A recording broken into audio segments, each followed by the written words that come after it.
progressive development of man is vitally dependent on invention.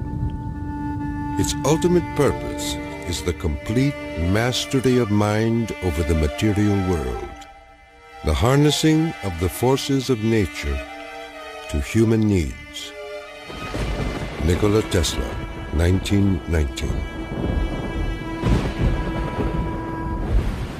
This is the story of a modern Prometheus who changed the world with electricity. It was Nikola Tesla who captured the power of Niagara Falls with his alternating current system and made it possible to transmit electricity to all of America and the world. It was Tesla who patented the technology for wireless communications that is used in all radio and television broadcasting. His incredible legacy can be seen in everything from remote control to neon and fluorescent lighting, X-rays, guided missiles, and even the Strategic Defense Initiative. Yet somehow history has overlooked this remarkable man.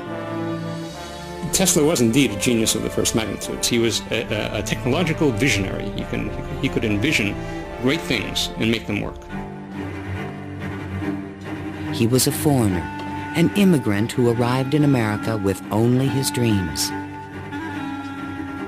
A proud and sometimes arrogant man, he worked and locked horns with some of the most powerful people of his day.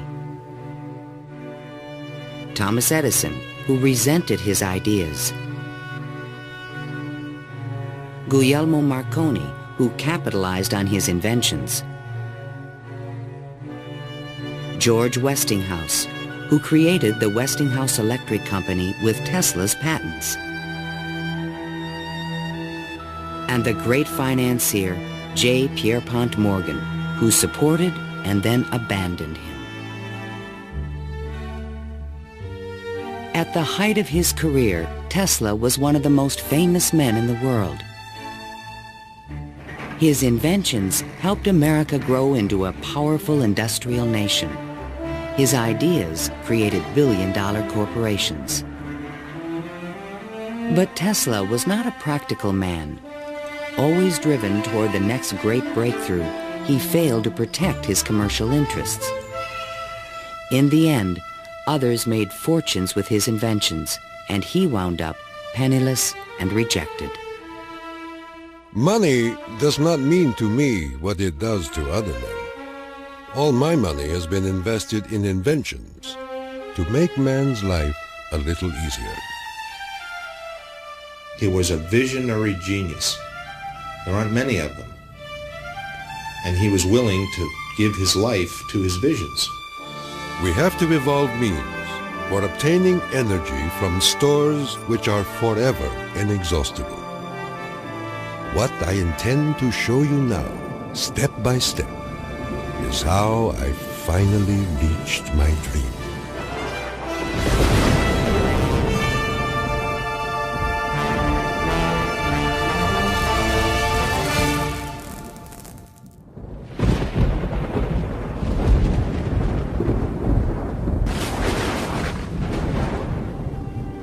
This is the house in which, by coincidence bizarre, I was born on the stroke of midnight between July 9 and 10, 1856.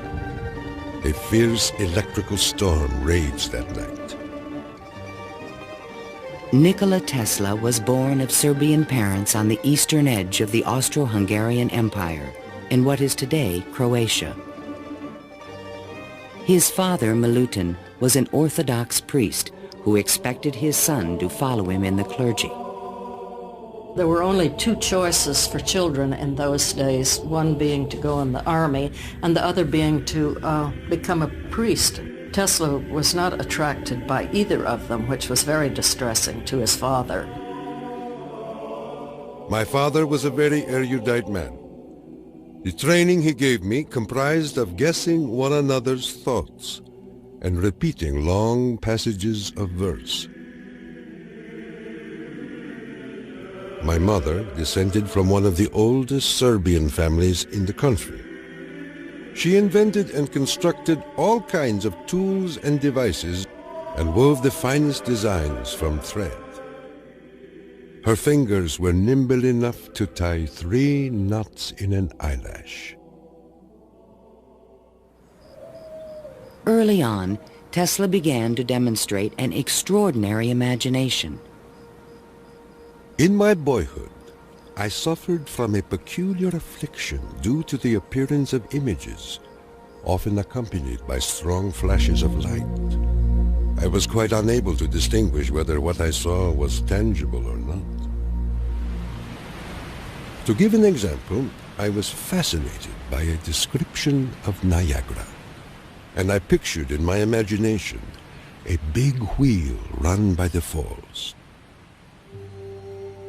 I told my uncle that one day I would go to America and carry out this scheme. Then, at the age of 17, while preparing for the seminary, Tesla contracted cholera, and the brush with death changed his life forever. In one of the spells, which was thought to be my last, my father rushed into the room. "Perhaps," I said, "I may get well if you will let me study engineering." "You will go to the best technical institution in the world," he solemnly said. I came to life like another Lazarus, to the utter amazement of everyone.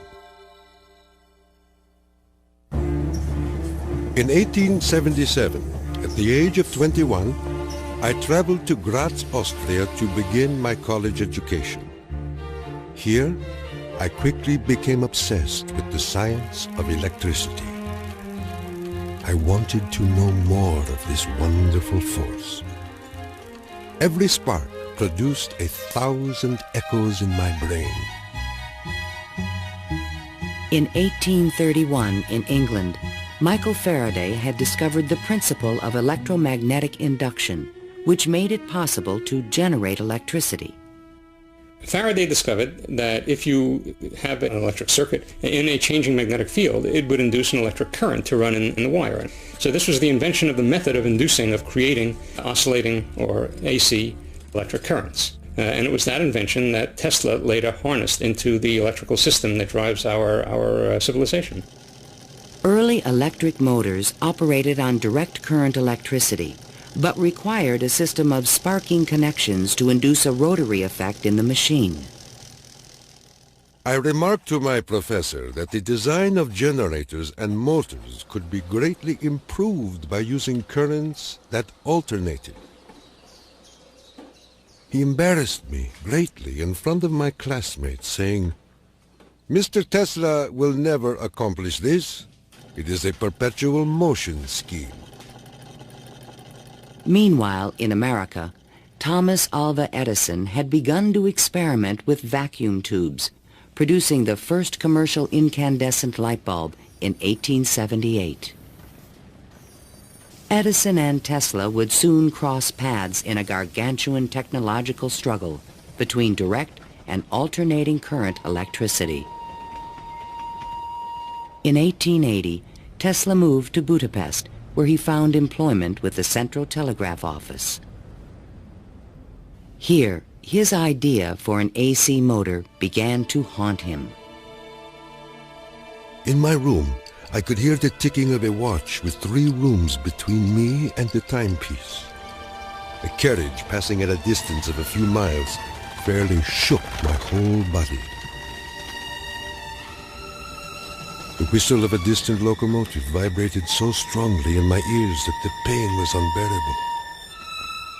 To recover from these attacks, I took long walks in the city park. One afternoon, which is ever present in my recollection, the sun was just setting and reminded me of Goethe's glorious passage. The glow retreats. Done is the day of toil. Upon its track to follow soaring. As I uttered these inspiring words, the idea came to me like a lightning flash. I fell to my knees and drew a diagram in the ground. Tesla perceived a whirling field of energy. He suddenly knew he could recreate this rotating field by powering the coils of a motor in different steps or phases, like the pistons of an engine. The resulting forces of magnetic attraction and repulsion would literally twist the rotor in a circle, the electrical equivalent of the wheel. And all this was accomplished with alternating currents. It would soon turn the wheels of industry around the world. The strength of Tesla's mind was almost certainly in this sense of visualization, be able to see things move in front of him. You see, it was not a perpetual motion scheme.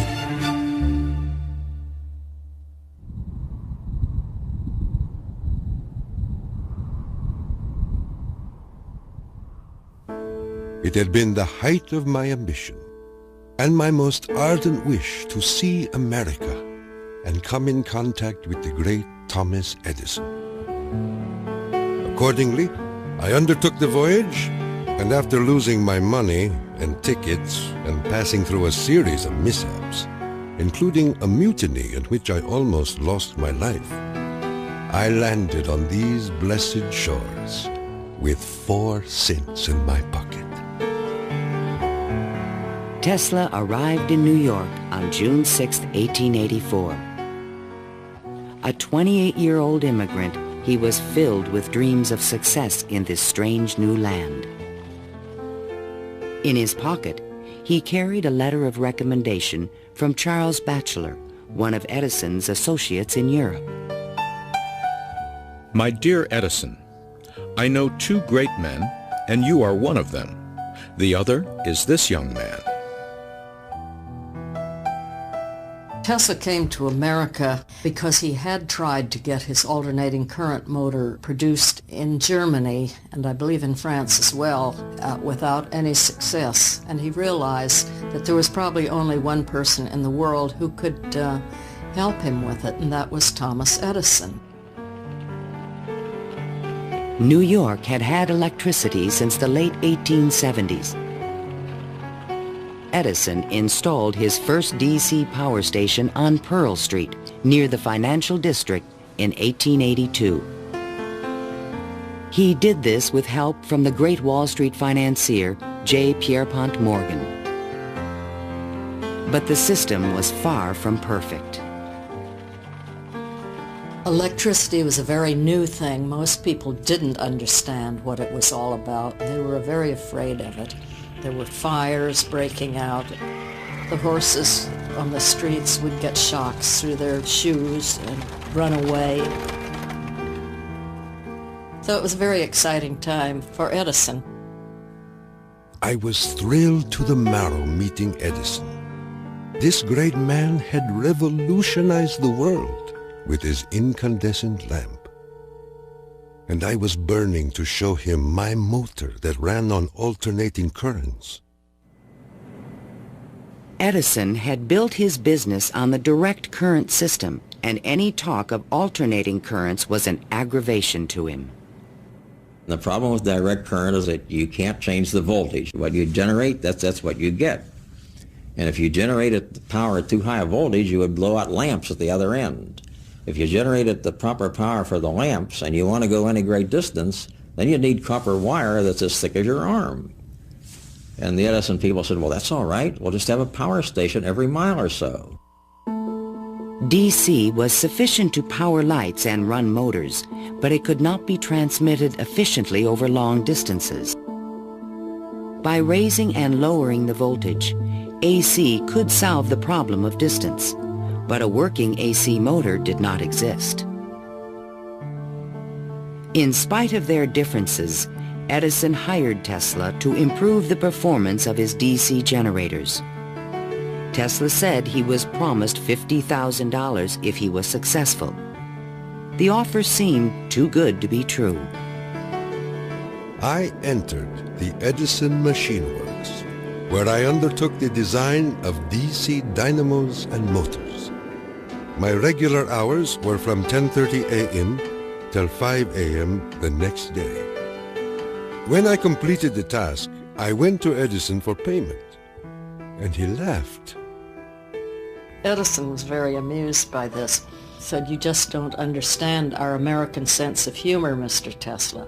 So Tesla had had enough by that time, and he picked up his hat and walked out.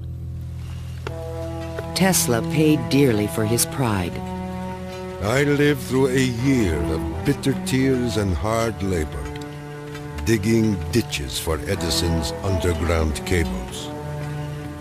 But he was still determined to develop his AC motor. With help from a group of investors, he opened a laboratory on Liberty Street, only a few blocks from Edison's offices. There, he began to assemble a prototype of the motor he had envisioned 7 years earlier. Along with it, he developed all the components of the system of AC power generation and transmission still used today. In May of 1888, Tesla was ready to unveil his motor to the world. The subject which I now have the pleasure of bringing to your notice is a novel motor which I am confident will at once establish the superior adaptability of alternating currents.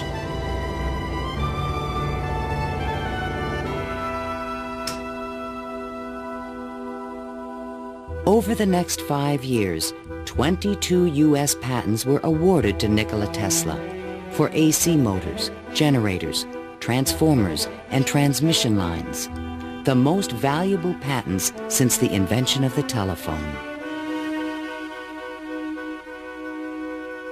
One of the few men who understood the great potential of Tesla's inventions was the Pittsburgh industrialist George Westinghouse. He visited Tesla's laboratory, and on the spot, he offered to purchase all the patents dealing with the alternating current system for $1 million. Westinghouse also proposed a royalty of $2.50 for each horsepower generated by a Tesla invention. The young Serb was on his way to fortune and fame, while other inventors looked on with fascination and with envy.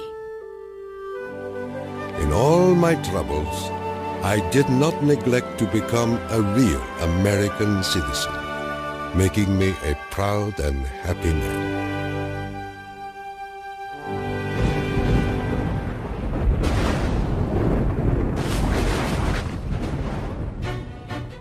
During the late 1880s, Edison began a negative media campaign to discredit the alternating current system of electricity being developed by Westinghouse and Tesla. It became known as the War of the Currents. My personal desire would be to prohibit entirely the use of alternating currents. They are as unnecessary as they are dangerous. Edison employees demonstrated the dangers of alternating current by electrocuting animals in public demonstrations. Just as certain as death, Westinghouse will kill a customer within 6 months after he puts in a system of any size. None of his plans worry me in the least. An Edison associate suggested using alternating current as a means of executing criminals. A test took place at New York's Auburn State Prison in 1890. Several gruesome attempts were required to kill the victim. Disgusted witnesses claimed his spinal cord burst into flame. The infliction of the death penalty is not only barbarous and inhuman, but unnecessary as a factor in the scheme of modern civilization. The War of the Currents came to a dramatic head in 1893. The Columbian Exposition in Chicago was to be the first World's Fair lighted by electricity. The Edison Company, the Thomson-Houston Company, they all got together and formed General Electric Company, 1892. And one of the first things they did, of course, was put in a bid for the job at the fair. Their bid was roughly $1 million. The Westinghouse bid was about $500,000, and naturally, Westinghouse got the job. In retaliation, GE refused to sell Westinghouse any of their Edison light bulbs. And they got some judge to say that Westinghouse couldn't use any one-piece lamps of any description at the fair. Westinghouse frantically devised a two-piece stopper lamp by fair time and saved the day. Now Tesla had a chance to make history in Chicago. His large AC generators would supply all of the fair's electricity and prove that his system would work on a large scale. On May 1st, 1893, 100,000 eager spectators filed into the fairgrounds, awed by the gleaming neoclassical architecture. Night fell. President Grover Cleveland pressed a button, and the fairgrounds exploded with brilliant tube lighting and multicolored searchlights. The most incredible display of lighting the world had ever seen.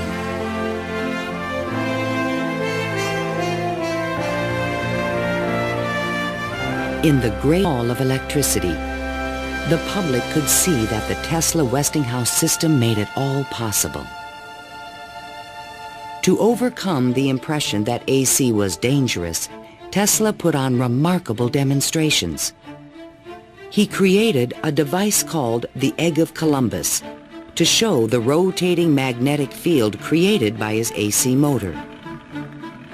In his room, he had cork-soled shoes on and a tuxedo and white tie and a top hat, and he would put his hand on a terminal which would flash electricity through his body, creating a great shower as his whole body was encompassed in flame. And people were quite impressed by this, to say the least. The Chicago Exposition left an indelible impression on the American imagination. This was the gleaming new city of the future, and it was powered by the inventions of Nikola Tesla.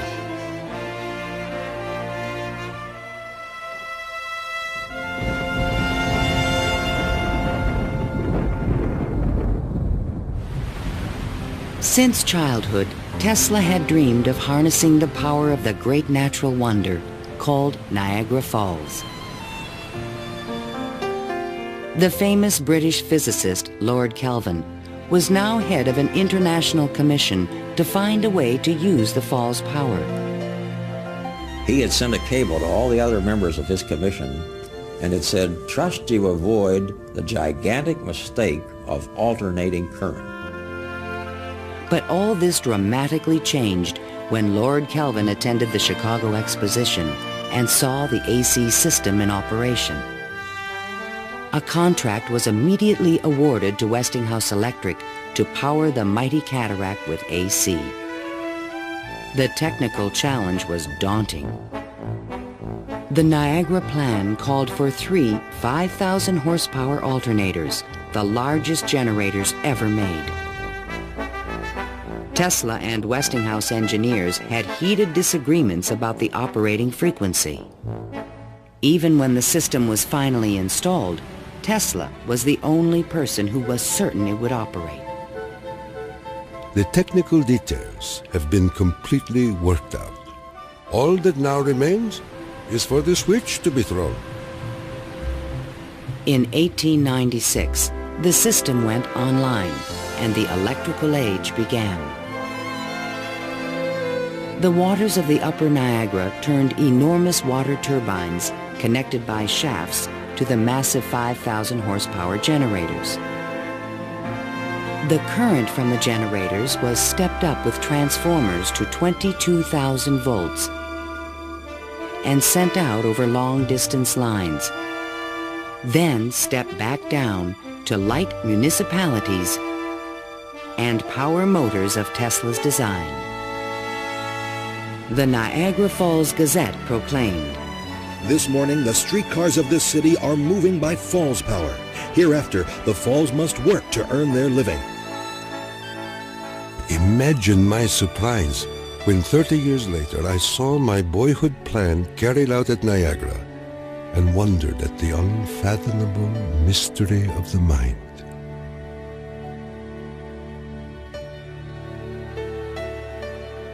Within a few years, the number of generators at Niagara was increased to 10. By the turn of the century, the power lines stretched 360 miles to New York City.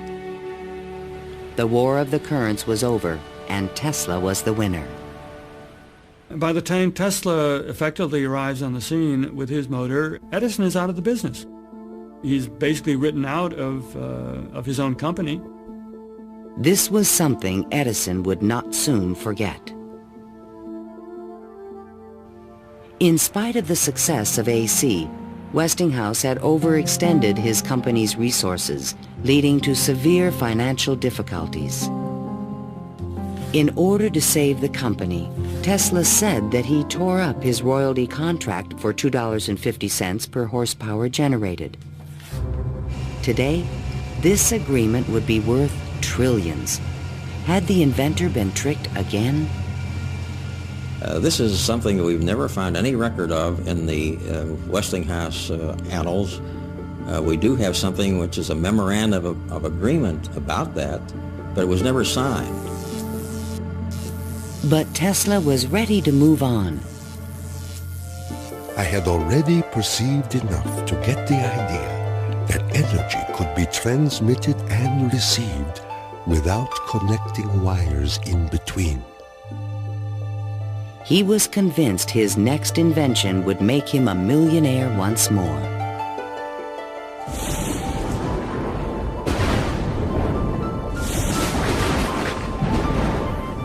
My services with Westinghouse being no longer essential, I resumed experimental work in a laboratory on Grand Street, where I began immediately the design of high-frequency machines. Following the success of Niagara, Tesla was at the height of social acclaim.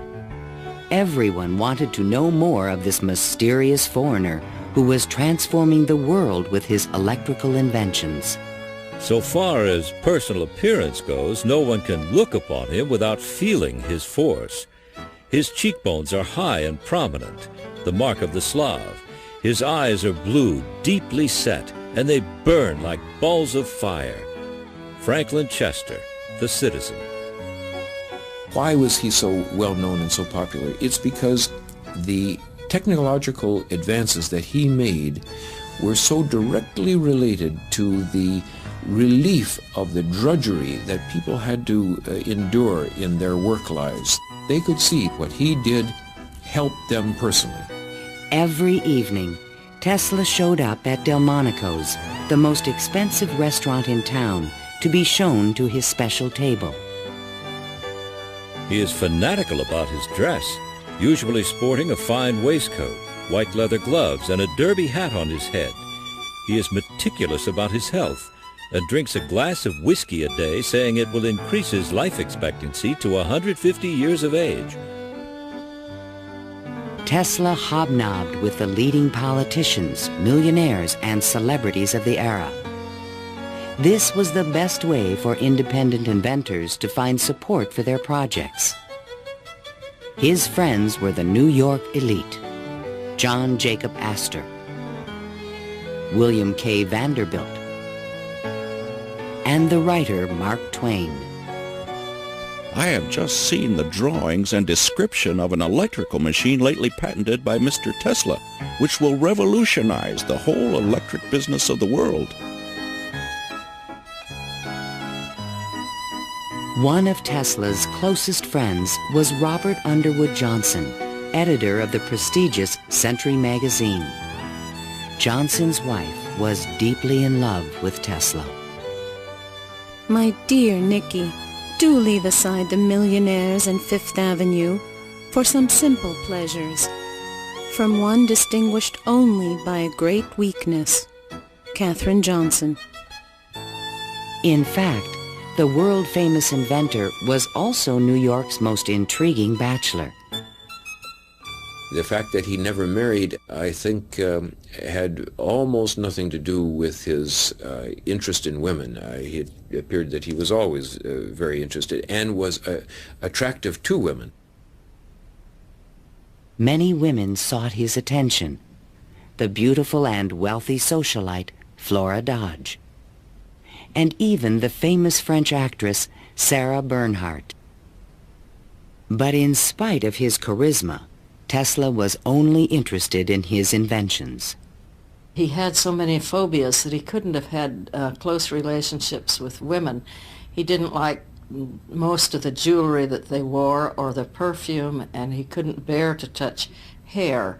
And and in fact, he didn't like to shake hands. And so these are all things that do tend to discourage intimate relationships. The inventor even claimed that he destroyed his sexuality at the age of 40. A certain French actress kept coming to me and made it impossible for me to concentrate. It's a pity, too, for sometimes I feel so lonely.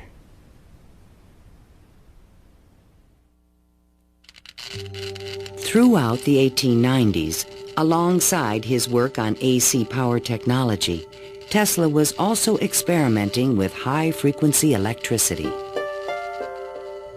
In 1873, James Clerk Maxwell in England had proven mathematically that light was electromagnetic radiation. Light was electricity, vibrating at an extremely high frequency. To explore this unknown world, Tesla invented a unique device, still known today as a Tesla coil. The Tesla coil is an instrument that can step up voltages to high voltages at high frequencies. That essentially transmits a radio signal.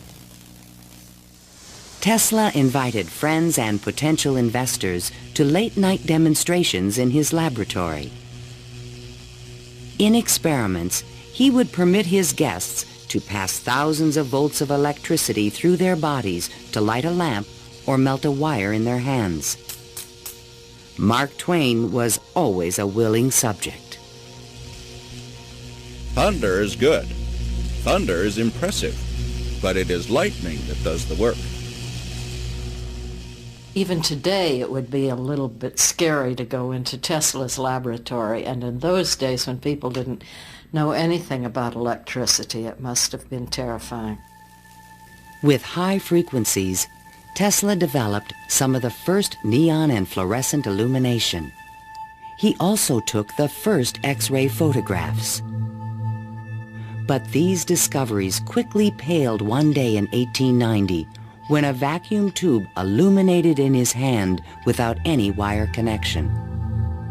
To me, it was the first evidence that I was transmitting energy through the air.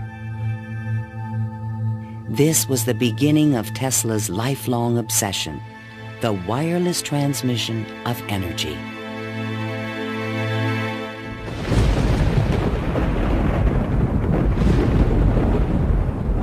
In 1892, Tesla was invited to Europe to present the results of his high-frequency experiments.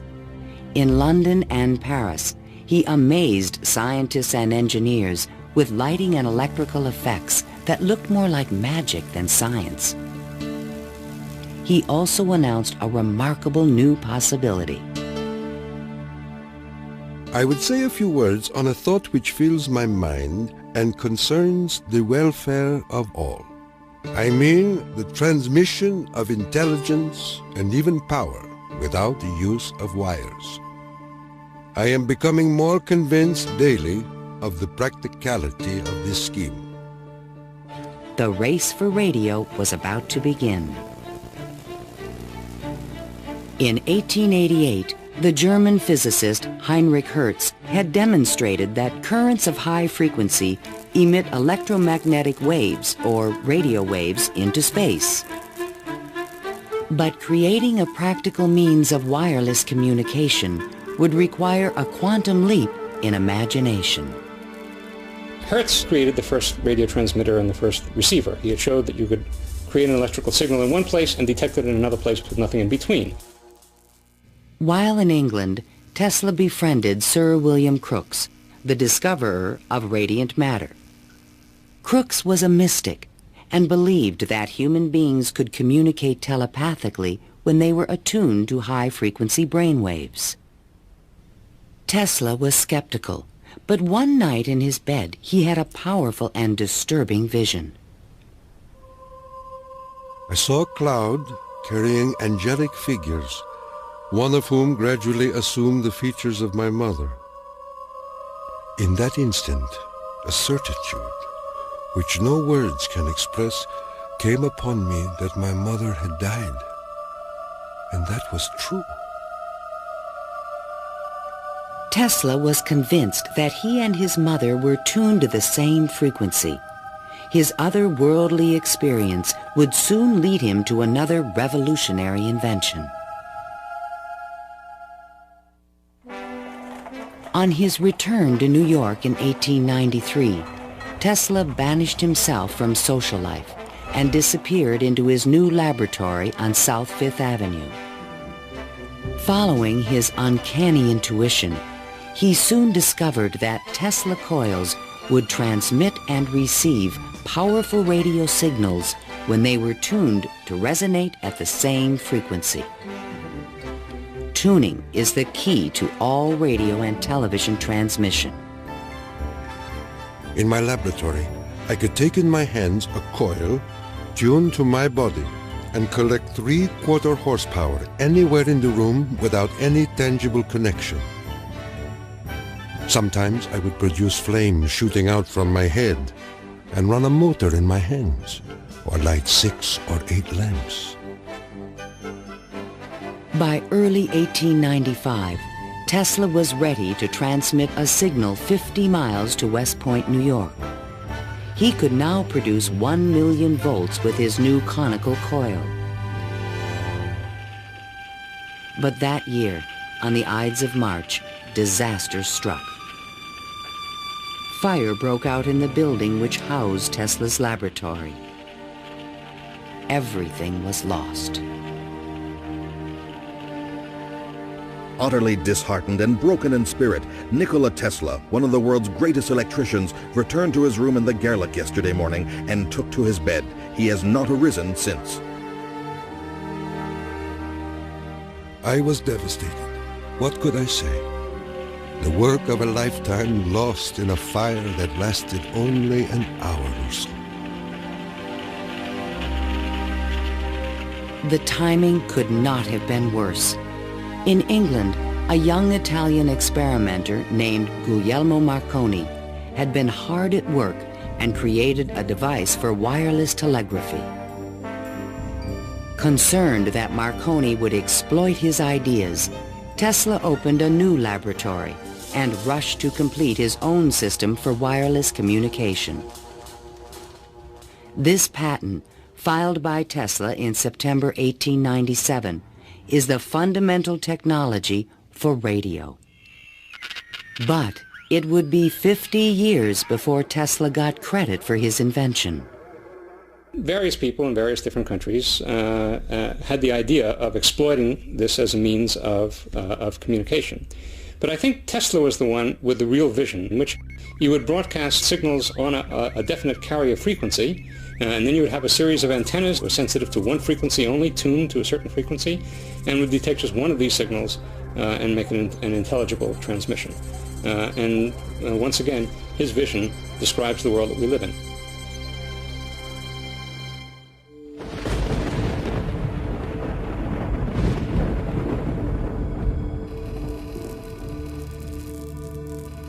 I was so blue and discouraged in those days that I do not believe I could have borne up but for the regular treatments of electricity which I applied to myself. It puts into a tired body what it needs most, life force. Following the destruction of his laboratory, Tesla developed a deeper interest in Eastern thought and spiritualism. Mr. Tesla was charmed to hear about the Vedantic prana and Akash and the Kalpis, which he claims are the only theories modern science can entertain. Inspired by the Hindu teacher Swami Vivekananda, Tesla began to look at the universe as a symphony of vibrations and waves. We are whirling through endless space with an inconceivable speed. Everything is spinning. Everywhere there is energy. There must be some way of availing ourselves of this energy more completely. In 1898, an unusual experiment took place in Tesla's laboratory. He attached a small mechanical oscillator to an iron pillar. Precisely timed pulses from the device made the entire building tremble. Windows started crashing around the area, and he, being at the epicenter, didn't notice anything happening until some police came bursting into his laboratory. It was just at the moment where he'd picked up a sledgehammer and broken the oscillator. He just said to the policemen that how too bad that they had just missed an interesting experiment. Tesla was, I would say, obsessed with frequency, the notion of resonance. The story where he takes the device and puts it on the girder in his office and, gets the frequency of the building and supposedly, it's an apocryphal story, I'm sure, but it gets right at the core that, hey, if I've got the right frequency, I can move the world. And indeed, he talks about the frequency of the earth, and that if he can do that, he can, almost literally split the earth in half. Meanwhile, Marconi was doing more practical things and succeeded in transmitting a signal 5 miles on the Salisbury Plain in England. Not to be outdone, Tesla decided to introduce an entirely new invention. In a specially constructed pool, potential backers were amazed to see the inventor controlling the motions of a small mechanical boat with no wires attached to it. This was the world's first radio-controlled device. The machine even seemed to think. Someone threw out the question, what is the cube root of 64? And 4 flashes came back. The audience was so surprised, Tesla had to remove the lid to prove no one was inside. Tesla developed his radio-controlled boat in 1898 and patented it and thought it was an armament for war. He rationalized this as a means of ending war. The military who looked at it thought it was too complicated and vulnerable. Soon after the demonstration, Mark Twain wrote from Austria. Dear Mr. Tesla, have you the Austrian and English patents on that destructive terror which you have been inventing, and thus make war henceforth impossible? If so, won't you set a price on them and commission me to sell them? Sincerely yours, Mark Twain. But I have no desire to be remembered as the inventor of a purely destructive device. I prefer to be remembered as the inventor who abolished war. That will be my highest pride.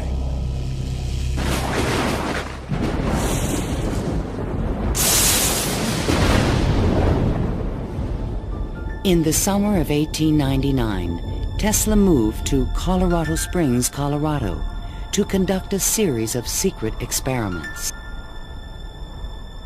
He told curious local reporters that he intended to send a wireless message from Pikes Peak to Paris for the Paris Exposition of 1900. But his plans were even more ambitious. I came to the conclusion that it would be ultimately possible, with very little elevation, to transmit electrical power through the upper atmosphere. Just outside the city, he constructed an experimental station with sliding roof panels. A quote in Italian from Dante's Inferno hung by the entrance of the strange wooden structure. It read, "Abandon hope. all ye who enter here. During the construction phase, Tesla studied lightning. Now, I can understand Tesla's fascination with it because what happens in lightning is that electricity is being transmitted from one place to another. Electric power, not just electric signals, but real electric power is being transmitted from one place to another. And the way it happens is that the air itself breaks down, it ionizes, it becomes what we call a plasma, and therefore for a moment it's a conductor, and it's actually conducting electricity just the way an electric wire conducts electricity. Inside the station, he began to assemble the largest Tesla coil ever built, which he called the magnifying transmitter. An antenna rose 145 feet above the building, crowned with a copper foil sphere. The entire station was, in effect, a machine to create lightning. Late one evening, Tesla put his transmitter to the test. He signaled to an assistant to close the switch. Huge streamers of electricity shot out of the coil and darted through the room. The sound of the exploding discharges was deafening. Outside, above the building, bursts of artificial lightning, more than 100 feet long, began to shoot out of the ball atop the antenna. Its thunder could be heard 20 miles away in the small mining town of Cripple Creek.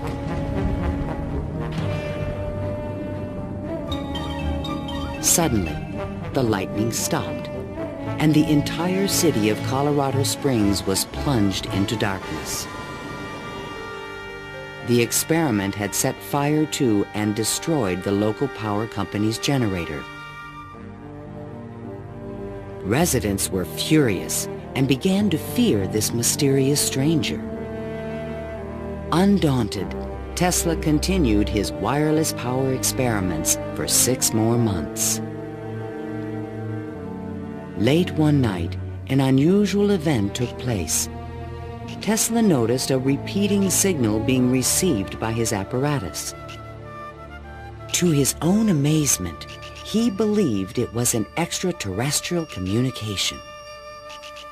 In a letter to the American Red Cross, he wrote, "Brothers, we have a message from another world. It reads, 1, 2, 3. The press had a field day. If the mystical 1, 2, 3 was impulsed from Mars, as Tesla says, they certainly showed most excellent taste in choosing Colorado Springs. It is a rule in inventional science. When you're going to tell one, tell a good one. And men have become great in this way. Colorado Springs Gazette. Though widely ridiculed for his claim, Tesla may have been the first to detect radio waves from space. I believe that Tesla could have gotten these signals from space. We are getting them today, and these are the radio telescopes. That's what radio telescopes do today, receive signals from space. They are not from alien civilizations, but they are from the sun and from the stars. On January 7th, 1900, Tesla boarded a train back to New York City. Perhaps he had mastered the power of lightning, or at least that's what he believed.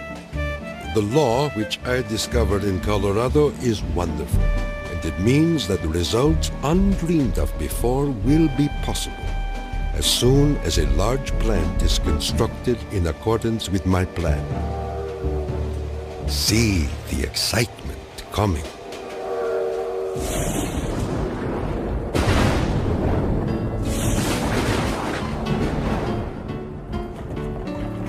When Tesla arrived home, it was a brand new century. Electricity was fueling the tremendous growth of the city. And now, there was talk in the air about the new art of wireless communication. Marconi arrived in New York in 1900 to attract investors for his new company, Marconi America. He filed a U.S. patent for a system of wireless telegraphy, but it was rejected because it was similar to Tesla's invention. It became obvious, I think, to Marconi as well as to other experimenters of the time that the Tesla system was an efficient, powerful resonator that would produce electromagnetic waves that you could work with. Confident in the future, Tesla took up residence in the Waldorf Astoria Hotel and wrote a sensational article for Century magazine. First, let us ask, what is the spring that drives all? All this energy emanates from one single center, one single source, the sun. In this detailed futuristic vision, he described a means of tapping the sun's energy with an antenna. He suggested that it would be possible to control the weather with electrical energy. He predicted that wars would soon be eliminated by machines. And to unite all nations, he proposed a global system of wireless communications. When wireless is fully applied, the Earth will be converted into a huge brain, capable of response in every one of its parts. It tells us about a vision he had for both power and communications, that he wasn't going to think small. He was going to think globally on this. And that's all very nice if it works. The idea of a global communications network was very appealing to one of the world's most powerful men, J. Pierpont Morgan. He agreed to invest $150,000 into Tesla's worldwide radio broadcast center. But the inventor's real plan was to transmit without wires industrial levels of electrical power. Tesla chose to keep this a secret from his investor. In the summer of 1900, Tesla moved to Shoreham, Long Island, and began construction of a huge tower and plant called Wardenclyffe. This Tower of Dreams was made entirely of large wood beams and rose 187 feet above the ground. The plant next to the tower was designed by the architect Stanford White and was constructed under strict secrecy. He certainly could have sent signals across the Atlantic with no trouble with a station of that magnitude. But he was still pursuing wireless power transmission.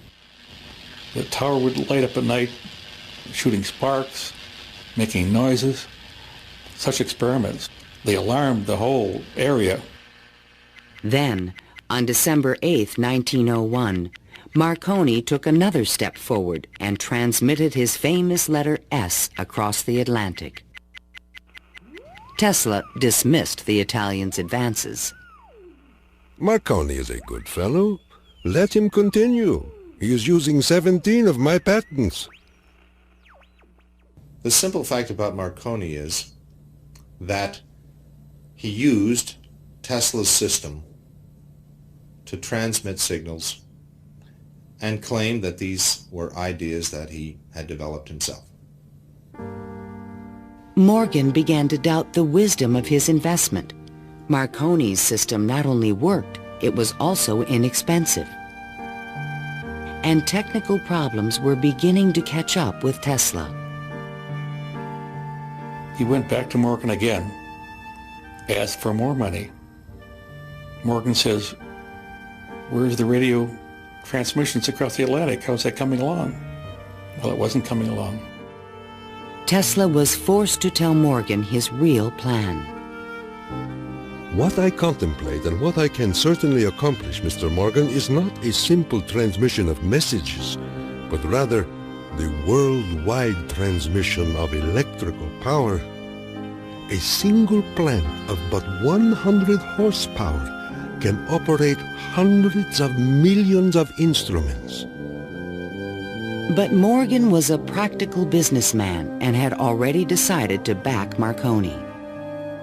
I have received your letter, and in reply would say that I should not feel disposed at present to make any further advances. J. Pierpont Morgan. Word spread rapidly that the investor had pulled out of Wardenclyffe, and Tesla was financially ruined. Late one night in 1903, the residents of Shoreham were astonished to see bright light emanating from the tower and an effect in the air like the aurora borealis. But in fact, Tesla could not transmit wireless power. And his major defect was he was dreaming, but he was doing very few calculations on paper. Because on paper he could have realized that you can transmit power, but not very much power. You can transmit power to hear the radio or for television or for a telephone. But once you want to start turning lights in which you really need high currents, the power gets diluted because space is very large. To his dying day, Tesla believed it could be done. It is not a dream. It is a simple feat of scientific electrical engineering, only expensive. Blind, faint-hearted, doubting world.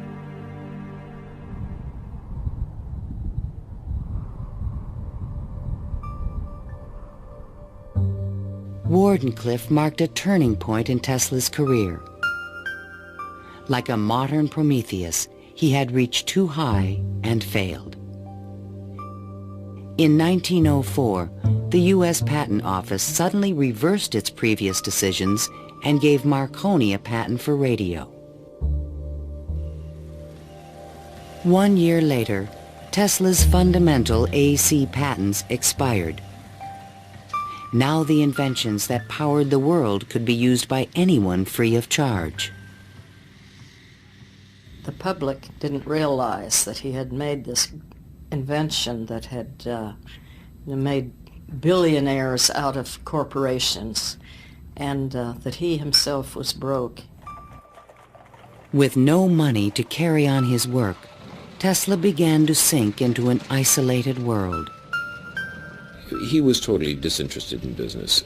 I think it not necessarily bored him, but he didn't make the relationship between the importance of business and the importance of his invention and discovery. Occasionally, he was seen in public parks feeding the pigeons. These are my sincere friends. Tesla's melancholy turned to anger in 1909 when Marconi was awarded a Nobel Prize. Mr. Marconi is a donkey. The question of Tesla and radio is certainly a very interesting one. It's clear that Tesla, in terms of certain basic notions of radio, was very early, if not first, in expressing them and even of getting of taking them to the patent stage. In desperate need of money, Tesla brought suit against the Marconi company, claiming that his patent rights had been infringed.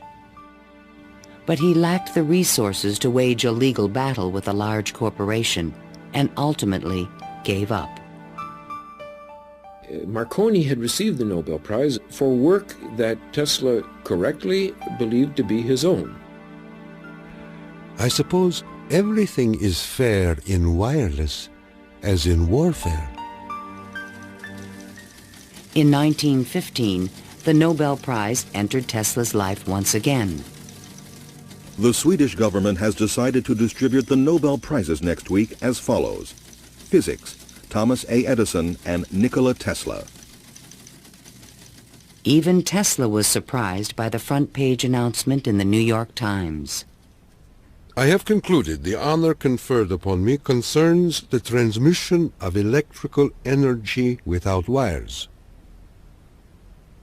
But 1 week later, the award was given to William H. Bragg of Oxford, England, for his work with X-rays and crystal structure. The embarrassing situation was never really explained. A rumor spread that Tesla had refused to share the prize with Edison. The difference that the Nobel Prize could have made in Tesla's life soon became evident. Testimony given by Nikola Tesla, the electrical inventor, in a judgment for $935 back taxes was filed yesterday. Mr. Tesla said under oath that he was penniless and had been living on credit. In an attempt to give him long overdue recognition, the American Institute of Electrical Engineers decided to award Tesla their prestigious Edison Medal. But on the night of the presentation, the guest of honor was missing. And Edison was conveniently away on business. They found Tesla across the street by the New York Public Library, feeding the pigeons. Later that night, he was persuaded to accept his medal and announced that he had finally completed his invention to transmit wireless power. The energy goes to a distant place, and you will see something like the Aurora Borealis. To conclude, we are coming to great results. The audience thought Tesla was losing touch with reality.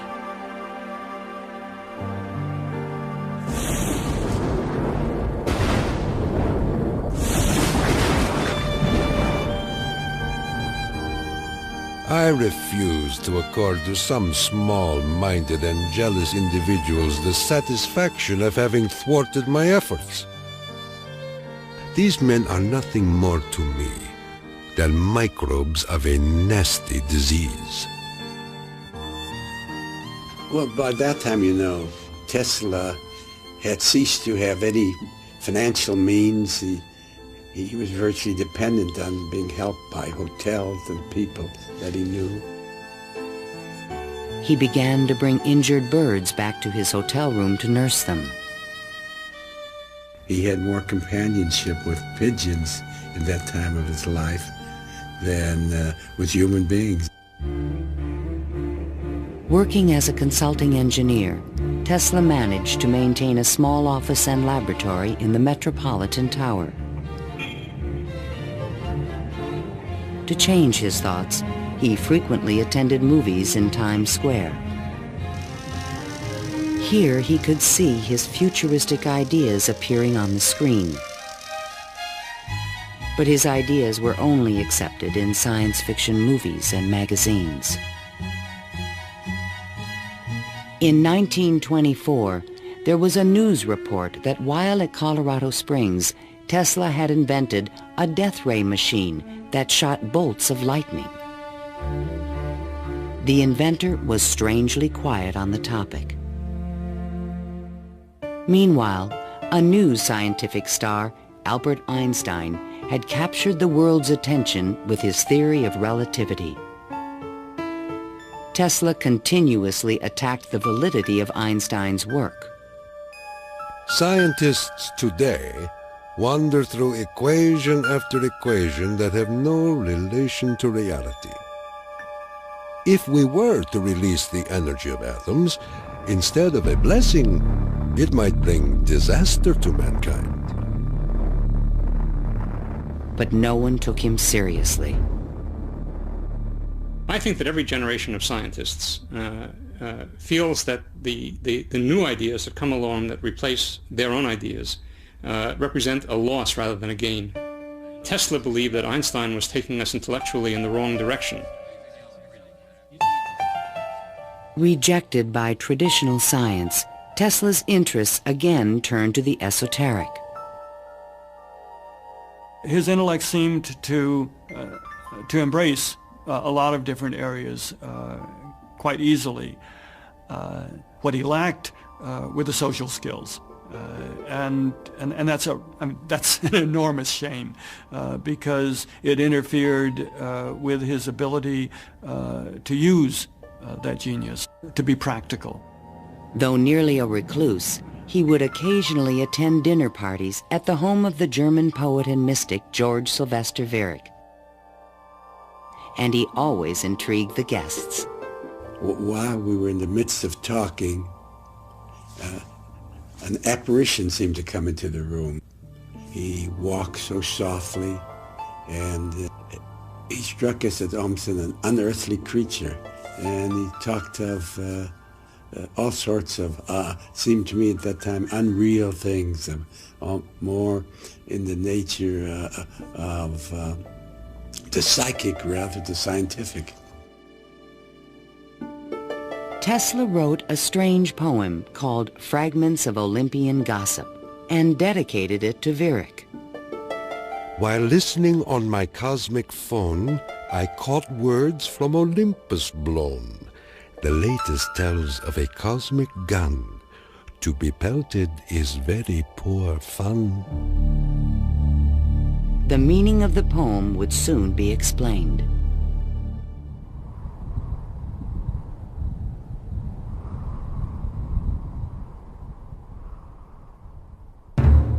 I inherited from my father an ineradicable hatred of war. But war can be stopped, not by making the strong weak, but by making every nation, weak or strong, able to defend itself. Thomas Edison, America's best-known inventor, died in 1931.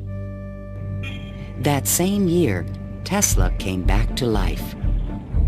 His friends threw him a 75th birthday celebration. Time magazine put his picture on the cover. Letters of admiration poured in from scientists around the world, including a generous Albert Einstein. I congratulate you for your great success on your lifetime task. Basking in the attention, Tesla announced at a press conference that he had discovered a completely new source of power. The idea, when it first burst upon me, was a tremendous shock. And let me say that it has nothing to do with releasing so-called atomic energy. I think that a lot of the proposals that he made in his later life were so esoteric as to be impractical in that time and even in the current time. When the Nazis rose to power in Germany, Tesla decided that the time was right to reveal his new source of power, a man-made form of lightning called teleforce that could shoot an airplane from the sky. Nikola Tesla, electrical wizard and radio pioneer, announced that he was working on a machine to create a powerful electrical death beam which could wipe out armies in a flash and destroy huge fleets of ships or planes. The concept of using lightning bolts as a weapon certainly is millennia old. It goes back at least to the ancient Greeks. Think of Zeus throwing lightning bolts. The main contribution that Tesla had was to come up with a true scientific, rational, at least concept of coming up with controlling these lightning bolts and projecting them over long distances. Tesla had experimented with this idea while at Colorado Springs.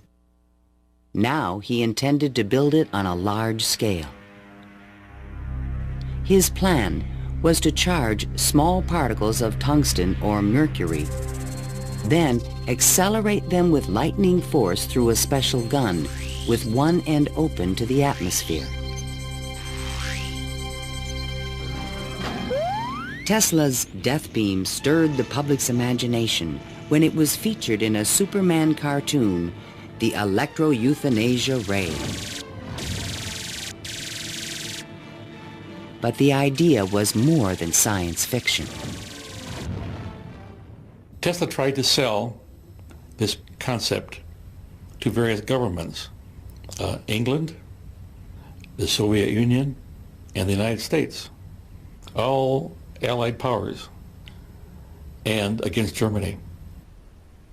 He offered his system to England for $30 million, and they entered negotiations. When Tesla demanded payment before sending the final plans, the deal fell through. The British attempted to build their own death beam. but the project was soon abandoned. As the Nazis surrounded Yugoslavia, Tesla attempted to sell a beam weapon system to his former country. There should be needed 9 stations, 4 for Serbia, 3 for Croatia, and 2 for Slovenia, and it will protect our dearest homeland.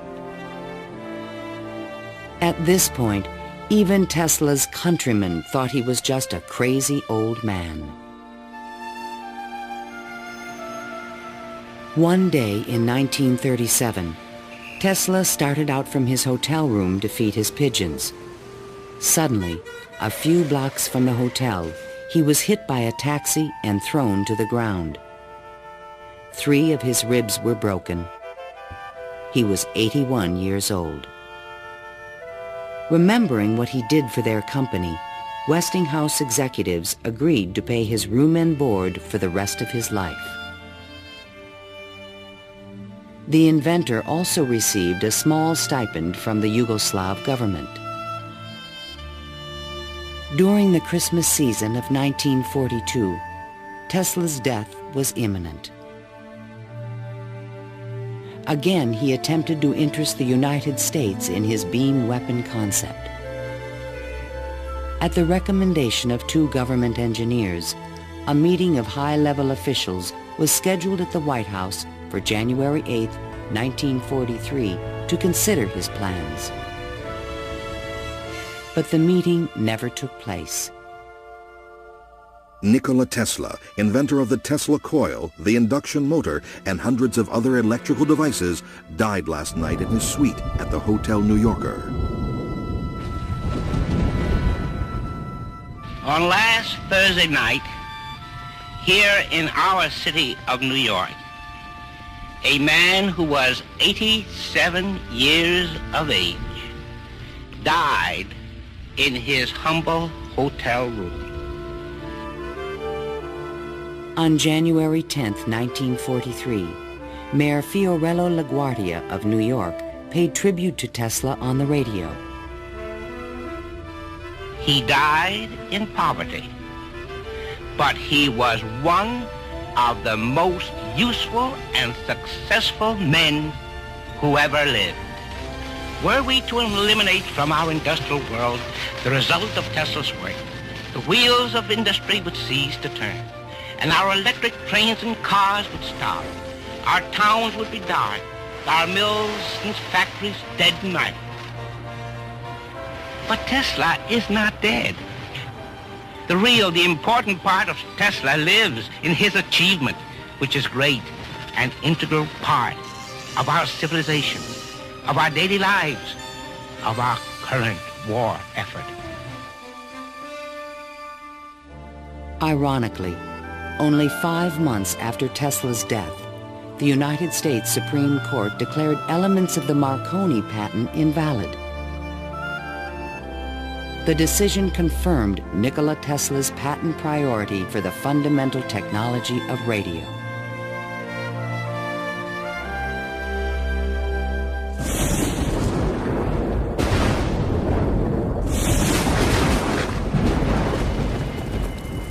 Unknown subjects, equipment, experiments, and research of Nikola Tesla, deceased, espionage. Following Tesla's death, fears rapidly increased that he might have invented a powerful new weapon. FBI Special Agent in Charge, P.E. Foxworth, was called in to investigate. He had been informed that Tesla's papers were not secure. Tesla is reported to have completed and perfected his experiments in the radio transmission of electrical power, commonly referred to as the death ray. A distant relative of Tesla, named Sava Kasanovic, is taking steps to get possession of these important documents and plans. Tesla's nephew, Kosanovic, was an up-and-coming Yugoslav diplomat with suspected connections with the communists. He insisted that his uncle's effects be returned to Yugoslavia. Kosanovic had asked the locksmith to come and open the safe, thinking there might be a testament, a will, in the safe. A will was never located. And there was a lot of talk then about secret weapons and negotiations with the USSR. There was all kind of talk, you know. Shortly before his death, Tesla showed a delivery boy a box in his room that he said contained a powerful weapon. A number of people called me and asked me, did I see in the hotel room a certain kind of a box, you know? They were looking for some secret contraption that Tesla had invented. I never saw anything like that. The U.S. Office of Alien Property immediately seized all of Tesla's possessions until their ownership could be established. There's every evidence that they did look through all his papers, because the papers were not in order and certain things were missing. All his technical papers on beam weapons were secretly microfilmed by U.S. military agents. On August 6, 1945, the first atomic bomb was exploded on Hiroshima, Japan. Soon after, the bomb would be in the Soviets' hands. During this period, copies of Tesla's papers on the beam weapon were shipped to Wright Field in Dayton, Ohio. There, a top-secret research program began called Project Nick to find a defense against nuclear missile attack. Copies of some of his papers were sent to Wright-Patterson in 1945, not to my facility, not even the predecessor of my facility, but to another part of the base for analysis. And then they vanished. Nobody seems to know what happened to them. In 1952, Sava Kasanovich obtained permission from U.S. authorities to return Tesla's estate, still stored in New York, to the inventor's homeland. I personally believe that the U.S. government may have overlooked some things of value in the Tesla papers before they were released to the Yugoslav government. A Tesla museum was opened in Belgrade by Yugoslavia's president, Marshal Tito. But during the Cold War, the museum was off limits to Western scientists and scholars. Then, in 1960, Soviet Premier Khrushchev announced that the USSR had developed a powerful new weapon. There was concern in the U.S. that the Russians may have access to Tesla's missing papers on beam weapons in Belgrade and elsewhere. It's possible that these papers on the particle beam weapon were obtained by the Soviet Union, but it wasn't the only copy. In other words, I think that the United States has always had Tesla's papers on particle beam weaponry. An American beam weapon program began at Lawrence Livermore Laboratories, but engineers could not produce an effective directed energy weapon. I've always been a sort of a fan of Nikola Tesla, an admirer, and definitely he had the concept of a charged particle beam weapon back in the 1930s.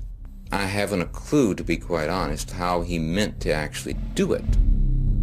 In 1978, evidence suggested that the Soviets were attempting to build a huge beam weapon near Semipalatinsk in the Ukraine.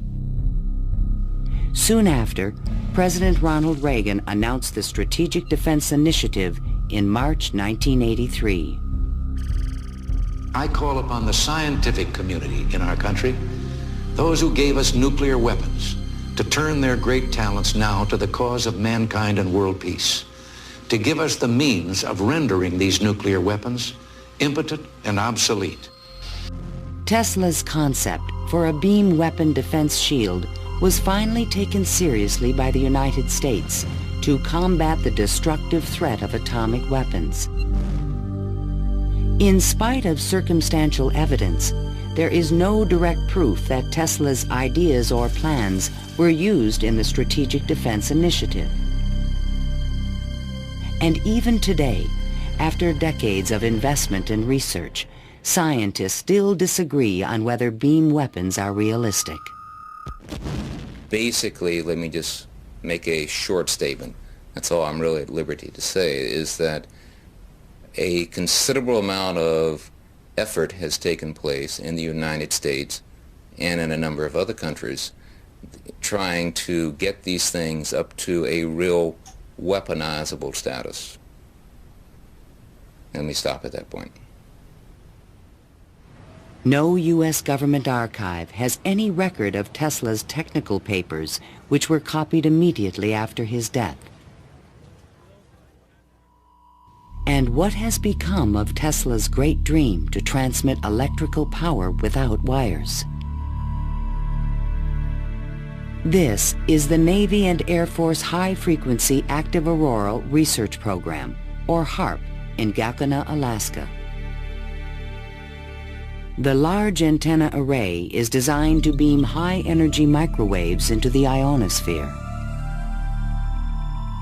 Tesla was his genius because way before anybody knew or even understood the physics of the Earth and what we call today the ionosphere, which is a layer of ionized particles about 80 kilometers above the Earth, he conceived it.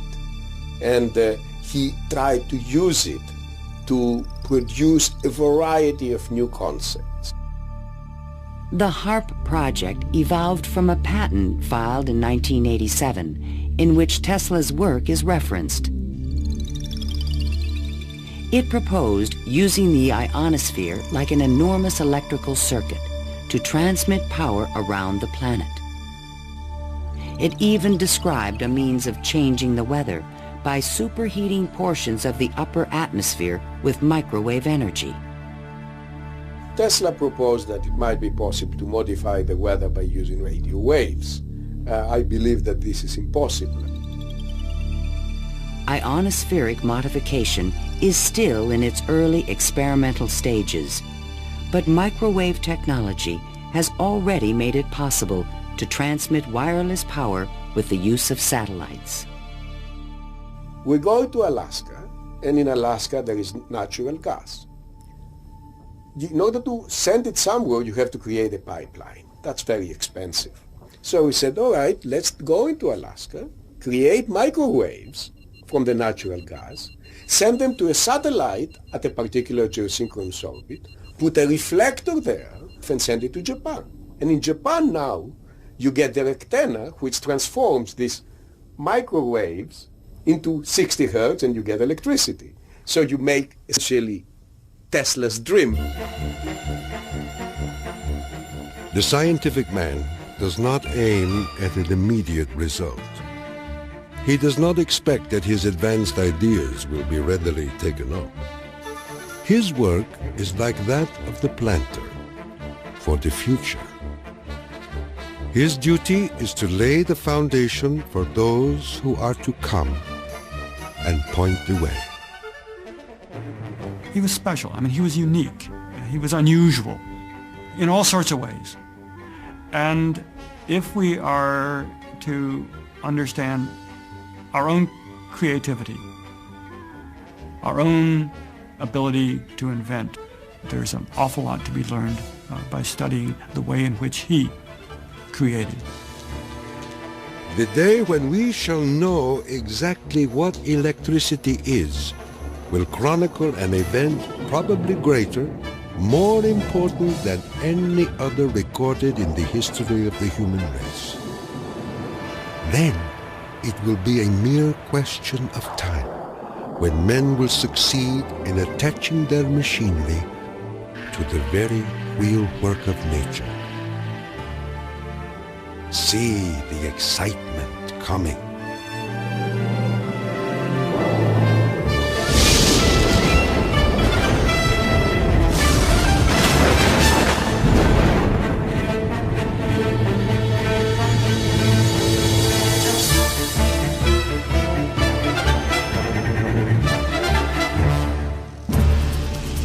To learn more about Nikola Tesla, visit PBS online at pbs.org.